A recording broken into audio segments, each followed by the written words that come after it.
खेती किसानी के बिलों को लेकर सड़कों से लेकर संसद तक हंगामा जारी है। सरकार जिन बिलों को किसानों के लिए फायदेमंद बता रही है, कई किसान कहते हैं कि वो इनसे बर्बाद हो जाएंगे। आज मैं आपको बताऊंगा ये आरोप सच है या फिर ये किसानों को भड़काने की साजिश है। एक बिल किसानों को फसल बेचने के ऑप्शंस के बारे में है। अभी जो सिस्टम है उसके हिसाब से किसान अपनी फसल को दूसरे राज्यों में जाकर नहीं बेच सकते और उसे मंडी में ही अपनी फसल बेचनी होती है। अब तक तो किसान सिर्फ मंडियों में अपनी फसल बेचते हैं। अब किसानों को जहां सही दाम मिलेगा वहां अपनी फसल बेचने की आजादी होगी। आप कहते हैं किसान को पहली बार आजादी दी गई है कि वो किसी को भी जाके बेच सके मंडी के बाहर। मुझे आप वो नियम कानून बता दो जो कि आज तक किसान को ये करने से रोकता था। सरासर झूठ है, कोई रोक नहीं है आज। अब देखिए कि ये मंडियों की बात हो रही है और जो चर्चा देश में हो रही है वो भी हम सुन रहे हैं कि मंडी में अगर किसान जाता है उसको एमएसपी मिलेगा, गेहूं और धान पे मिलता है सिर्फ 2 फसलों पे।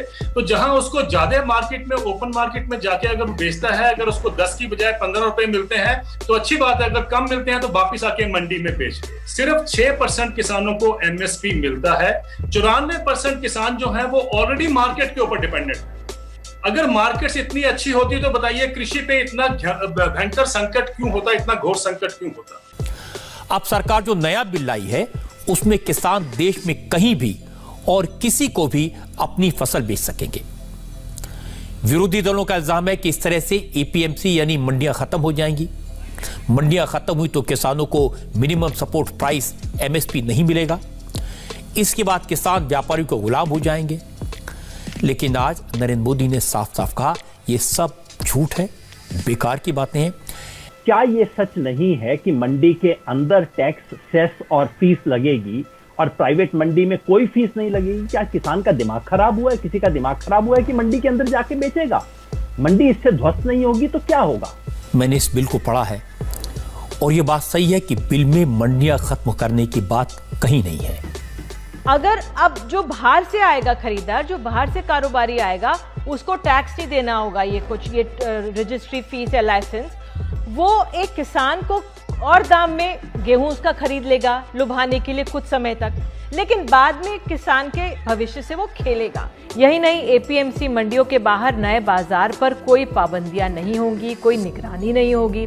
सरकार के पास से जानकारी नहीं होगी कि वहां कौन लोग सक्रिय हैं और वो किसके साथ व्यापार कर रहे हैं, किस कीमत पर और किस मात्रा में खरीद कर रहे हैं। अभी तो होता यह है कि अगर दाम बहुत गिर रहे हैं तो सरकार दखल देती है क्योंकि उसे मंडी आधारित सिस्टम से समय पर जानकारी मिल जाती है। अगर ये सिस्टम चला, अगले 1-2 साल में एपीएमसी पिट जाएंगी। और जैसा मैंने कहा, आज ये जो एपीएमसी की छत है ये लीक कर रही है, टूटी फूटी छत है। लेकिन आप छत ही हटा दो अगर, तो क्या बचेगा किसान के पास? और अगर मान लीजिए कोई व्यापारी या पूंजीपति किसी किसान को एमएसपी नहीं देता, न्यूनतम समर्थन मूल्य सरकार द्वारा जो घोषित है वो नहीं देता, तो किस कोर्ट में जाके अपील करेगा? वो ये कहेगा कि प्रधानमंत्री जी ने बहुत अच्छा भाषण दिया है, आप हमें एमएसपी दिलवाइए। कौन सी न्यायालय सुनेगी? आप मुझे बताइए, अगर कानून में ही कोई बात नहीं लिखी हुई है। एक और इशू है जिसको लेकर किसानों को भड़काया जा रहा है। कहा गया कि सरकार के इस कानून से किसान अपनी ही जमीन पर मजदूर हो जाएगा, बड़ी बड़ी कंपनियों का जमीनों पर कब्जा हो जाएगा। मैंने बिल को पढ़ा, यह बात तो बिल्कुल गलत है। इसमें एक चीज और ये सामने आई, सेक्शन 8 करके कि किसानों के हितों की रक्षा नहीं करता। इसमें यह भी कहा जा रहा है, मतलब कोई दोनों के बीच, बड़े व्यापारी और ये किसान के बीच, जो बाहरी व्यापारी आ रहा है उसके बीच किसी तरह की अनबन हो जाती है तो एक म्यूचुअल एक्सेप्टेंस सॉल्यूशन को लेकर ये लोग सब डिविजनल मैजिस्ट्रेट के पास जाएंगे और फिर वो आगे जाएंगे कंसिलिएशन बोर्ड के पास।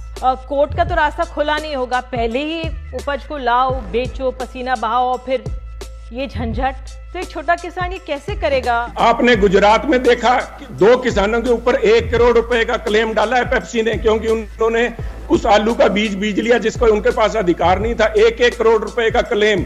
तीसरा बिल है आवश्यक वस्तु अधिनियम यानी एसेंशियल कमोडिटीज एक्ट, जिसमें अनाज, दालों, प्याज और आलू जैसी चीजों को आवश्यक वस्तुओं की श्रेणी से बाहर रखने की बात की गई है।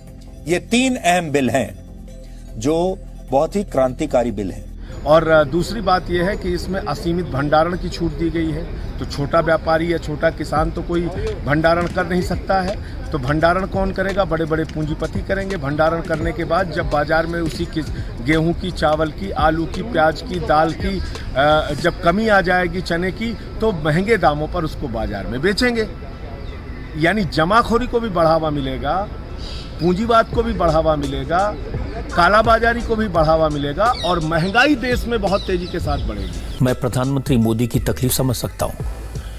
उन्होंने किसानों की भलाई के लिए विधेयक तैयार किए, लेकिन किसानों के मन में तरह तरह के शक पैदा किए गए और किसानों को कहा जाएगा कि अब आप बर्बाद हो जाएंगे इस नए कानून के बाद।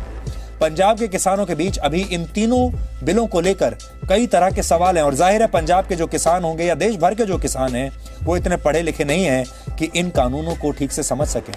किसानों की बात सुनेंगे तो आपको साफ साफ समझ आ जाएगा किसानों ने न तो बिल पढ़ा है, न उन्हें बिल के बारे में कोई जानकारी दी गई है, न उन्हें कानून के बारे में बताया गया है। किसानों को उतनी ही बात बताई गई जितनी विरोधी दल कह रहे हैं। बीजेपी को छोड़कर हर राजनीतिक दल किसानों के साथ खड़ा है, लेकिन किसान नहीं चाहते हैं कि कोई उनके आंदोलन को ले उड़े। अमृतसर इलाके में 3 दिन के रेल रोको की अपील करने वाली किसान मजदूर संघर्ष कमेटी के सरवन पंधेर कहते हैं कि नेताओं को उनके आंदोलन की अगुवाई नहीं करनी चाहिए। कोई भी सियासतदान, मंत्री, एमएलए, साबका एमएलए, किसी भी किस्म का पोलिटिकल बंदा साडियां स्टेजां ते ना आवे। अलग अलग पॉलिटिकल पार्टी यहाँ पर अपना समर्थन देकर अपनी ताकत दिखाने के लिए प्रदर्शन इनसे करवा रही हैं। ये सब इन्हें लिख कर दिया गया है ताकि ये प्रदर्शन करें, फिर इनकी तस्वीर टीवी पर आएगी और फिर पूरे देश में एक माहौल बनेगा। और कांग्रेस ने माहौल बनाया है। मैं सिर्फ इतना कहना चाहता हूं संकेत भाई कि आज के मुकाबला में सवाल बीजेपी का नहीं था, सवाल कांग्रेस का नहीं था, सवाल था किसान का। और हकीकत ये है कि ये जो पंजाब का किसान आज आंदोलन कर रहा है, ये कोई कांग्रेस के कहने से नहीं आया। ये वही किसान है जो कल अमरिंदर सिंह के खिलाफ प्रदर्शन कर रहा था। इसे कांग्रेस कहना बंद कीजिए। ये किसान है जिसको समझ है अपने आगे पीछे की, वो किसान जो देश का सबसे आगे बढ़ा हुआ किसान है। लेकिन नरेंद्र मोदी सियासत के माहिर खिलाड़ी हैं। लेकिन मोदी सरकार ये कह रही है कि अगर खेती से जुड़े कुछ पुराने कानूनों में बदलाव कर दिए जाएं, तो किसानों की आमदनी दुगनी हो सकती है।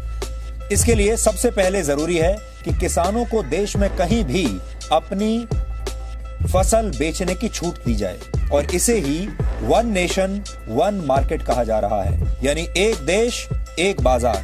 मोदी सरकार ने एक काम शुरू किया तो विपक्ष ने इसका विरोध करना शुरू कर दिया। कृषि अर्थशास्त्री देवेंद्र शर्मा कहते हैं कि अमेरिका में भी एक देश एक बाजार बनाने का प्रयास दशकों से किया गया। कॉन्ट्रैक्ट फार्मिंग लाई गई, इसके बाद भी वहां के किसान संकट में हैं। अमेरिका के किसानों की आमदनी लगातार घटती जा रही है, उन्हें सब्सिडी देनी पड़ती है। आज 7 दशकों 6 दशकों अमेरिका और यूरोप में ये मार्केट इकोनॉमी चल रही है। जो हमने बोरो की है वहां से, जो हमने कट एंड पेस्ट की है, हम भारत में लेके आए हैं, वहां पर वो फेल हो चुकी है। आज अमेरिका में ही संदीप जी 425 बिलियन डॉलर की बैंकरप्सी है किसानों के सिर के ऊपर। इस वीडियो के सामने आने के बाद सवाल तो बनता ही है, मोदी कहाँ है तेरा 56 इंच, कैसा है तू रेजिग्नेशन दे दे, तू हट जा। ठीक है, लेकिन टेंशन मत लीजिए, जब तक व्हाट्सएप में गुड मॉर्निंग भेजने की सुविधा है तब तक आपको कुछ नहीं होगा, मैं गारंटी देता हूं।